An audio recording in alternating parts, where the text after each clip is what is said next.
Bueno, retomando nuestro tema, entonces, en el segmento anterior hicimos, digamos, un paseo por todas estas definiciones o conceptos que nos están llevando, en definitiva, digamos, ese va a ser básicamente nuestro vocabulario acá, ¿no? Ya desde la próxima clase y desde ya mismo vamos entonces a estar hablando ya desde número uno de estructuras isostáticas todavía por el momento, pero saber diferenciarlas de las hiperestáticas y por supuesto de los mecanismos, que fue lo que gastamos la mayor parte del tiempo anterior, o utilizamos la mayor parte del tiempo. Ahora estamos entonces hablando de discretización en el sentido de que nos interesa los nodos, los puntos que nos interesen dentro de nuestra estructura, los tenemos que definir como nodos a efectos prácticos, ¿no? Si nos interesa Sí. un punto aquí en entre medio de A y B, entonces lo llamaremos el punto D, así sea un empotrado, eso va a ser lo de menos. Y, eh, empezaremos a tomar en cuenta cualquier, digamos, consideración ahora sí con relación a la flexibilidad. Y una de ellas, digamos, las principales que vamos a estar manejando es, bueno, vamos a despreciar deformaciones por corte o vamos a considerarlas por corte, vamos a considerar o no considerar eh, lo que se refiere a torsión. Les repito que estamos grabando, dado que hubo curiosidad al respecto. Y terminaremos un tip es que esto que vamos a hablar ahorita va a ser, confío en que bastante breve. Y enseguida pasaremos, si quieren, dejo de grabar en ese momento y entonces pasamos a preguntas y respuestas para cualquier aclaratoria. El último concepto que manejamos, que solo fue una muy breve introducción, es este de coordenadas generalizadas, que tiene que ver con las posibilidades de desplazamiento de los distintos nodos que estemos definiendo, con la salvedad de que en coordenadas generalizadas estamos tomando en cuenta cuando el que existan dependencias lineales de un desplazamiento de un nodo respecto a otro desplazamiento de otro nodo. Hicimos o como ejemplo consideramos esta estructura y dijimos que si no hay deformación axial, lo cual no implica la estructura, vimos que se puede deformar pese a no haber posibilidad de deformación axial, y decíamos que en ese caso el desplazamiento horizontal de B, el desplazamiento horizontal de C y el desplazamiento horizontal de D están anclados uno al otro y son dependientes uno del otro. Otra cosa que, a manera de ejemplo, que podemos usar esta misma estructura que está aquí, que dijimos que de hecho es hiperestática, que con solo el vínculo de abajo ya tiene todo el sistema es estable, pero esto le añade una condición, una restricción adicional de desplazamiento vertical y la convierte en hiperestática, pero no por eso podemos, digamos, estamos amarrados 100% para hacer por lo menos algunas, vamos a decirlo así, especulaciones, ¿no? Eh, y vamos a hacer lo siguiente, digamos que esta barra de acá tenga, eh, digamos que esta barra de acá sea perfectamente rígida a flexión, o sea, tenga inercia infinita. Pero solamente está la barra BC.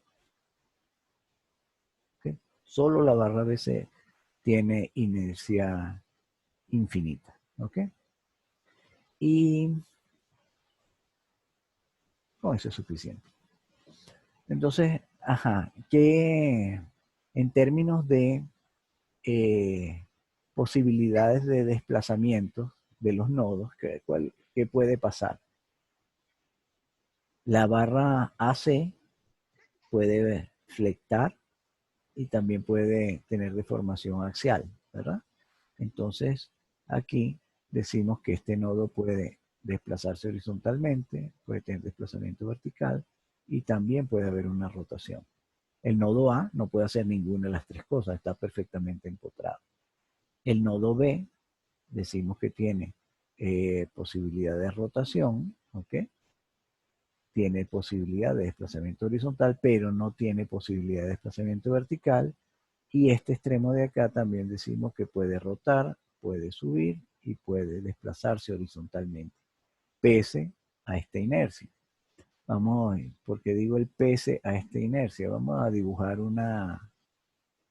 que podemos pensar que puede ser una deformada, suponiendo que esto tiene cualquier tipo de cargas, digamos, qué sé yo, una distribuida horizontal, perdón, una distribuida vertical hacia abajo, que afecta a la columna y la comprime, y que tenga alguna fuerza horizontal hacia la derecha. Digo todo eso por hacer el dibujo un poquito más fácil. Entonces diríamos que este nodo puede, digamos, bajar y trasladarse hacia acá. Digamos que este sea el nodo. O sea, que de aquí, este nodo solo puede desplazarse horizontalmente, pero y no puede, digamos, puede rotar, pero entonces, digamos, puede venir hasta aquí y la barra, digamos que haga, puede hacer algo así, por ejemplo. Y aquí viene el tema. Si esto tiene inercia infinita, esta parte es perfectamente recta. Y este de aquí puede estar haciendo algo, digamos así. ¿Okay? Me deshace ese último, hacer un poquito mejor. Digamos que esto puede hacer algo así. ¿Okay? Aquí se mantiene, se supone, que aquí mantenemos un ángulo recto como estaba aquí originalmente. En definitiva, ¿qué permitimos aquí? Este nodo ahí podemos decir esto acá. Esto se desplazó para acá sin subir ni bajar. Rotó el extremo del elemento, se trasladó horizontalmente, aquí se trasladó horizontal, vertical y también rotó. Aquí no hizo ninguna de las cosas y aquí bajó y se desplazó también más hacia la derecha y también tiene una rotación, ya no es horizontal perfectamente. ¿Qué pasa con esta condición de inercia infinita? Bueno, justamente hace que esto que está aquí sea una línea recta, ¿ok? Pero en términos, digamos, de nuestras 1, 2, 3, 4, 5, 6, 7 y 8, originalmente teníamos 8, vamos a decir, grados de libertad en términos de que tenemos un sistema que ahora es flexible y no rígido, ¿ok? ¿Qué pasa con esas 8, digamos, esas 8, esos 8 grados de libertad? ¿En qué se transformaron ahora? Efectivamente, todo el mundo se movió y siguen siendo 8 grados de libertad. Pero en términos de coordenadas generalizadas, fíjense una cosa. Si esto rota, digamos, 1 grado o 2 grados, lo que sea, ¿no? Respecto a la horizontal, y este elemento es perfectamente recto, ¿no? ¿Qué ocurre con su rotación? Ambas rotaciones son iguales, ¿ok? Entonces, digamos, una está ligada con la otra, y en este caso son perfectamente iguales. Entonces podemos decir, ok, esta es dependiente de la anterior. O puede ser al revés la definición, no tiene mayor problema en este caso. ¿Okay? Pero fíjense una cosa más. ¿Qué pasa con el desplazamiento vertical de este nodo? No está condicionado también con este ángulo. Fíjense que el desplazamiento vertical es este ángulo por la distancia CD. ¿Ok? Rotación por el brazo me da el desplazamiento vertical. Entonces, otra vez, ahora no son iguales la rotación que el desplazamiento vertical. De hecho, estos son radianes o grados, lo que prefieran. Y estos son centímetros, milésimas de metros, lo que ustedes quieran, milímetros X, ¿no?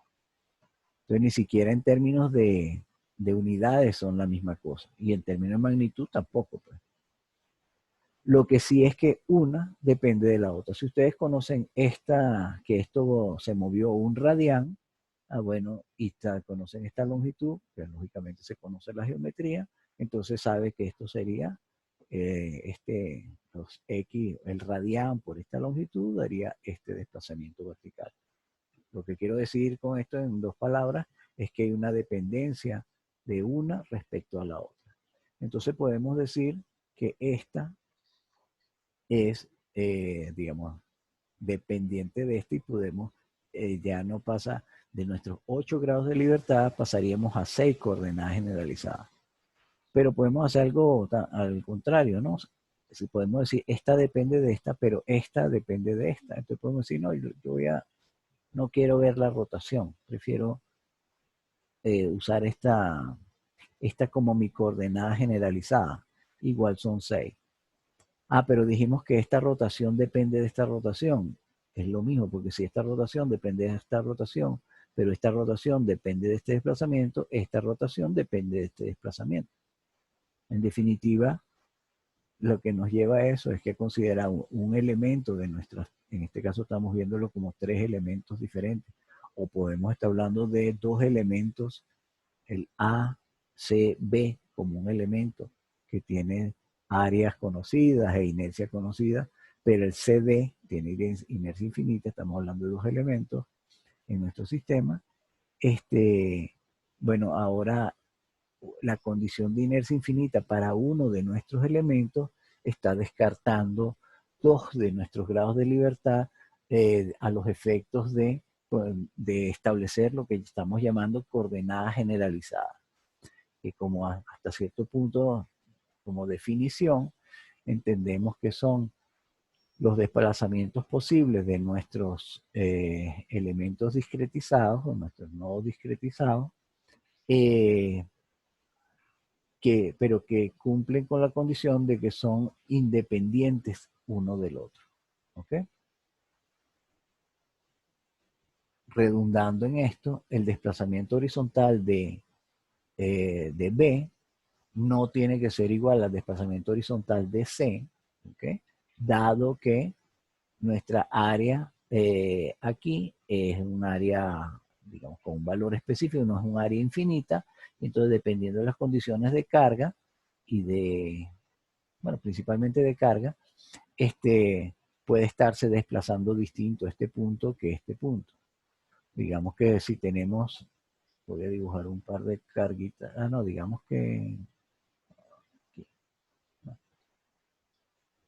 que tenemos, por ejemplo, esta, perdón,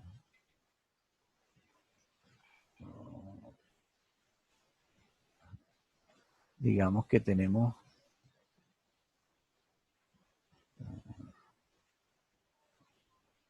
digamos que tenemos una carga, esta carga aquí, pero también digamos que podemos tener,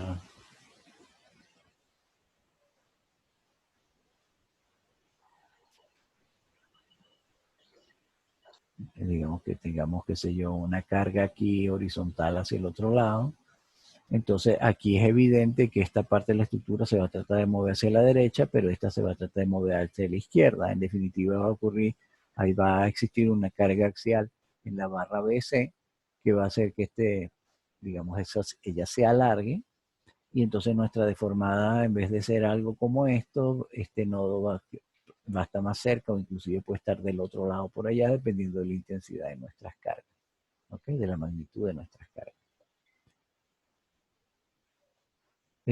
Bueno, espero que esté claro hasta allí. Y quería ahora pasar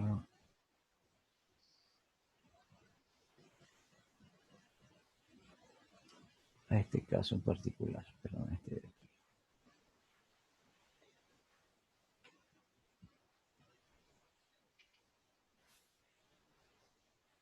okay. Este puede ser interesante principalmente porque de hecho, dadas unas cargas que se pusieron en el momento, fue un examen parcial. Eh, Vamos a comenzar entonces en términos de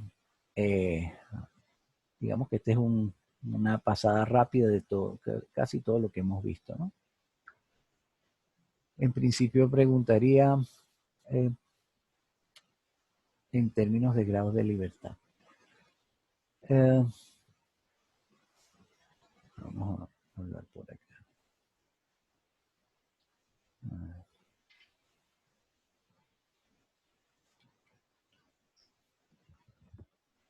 Voy a parar un instante la grabación.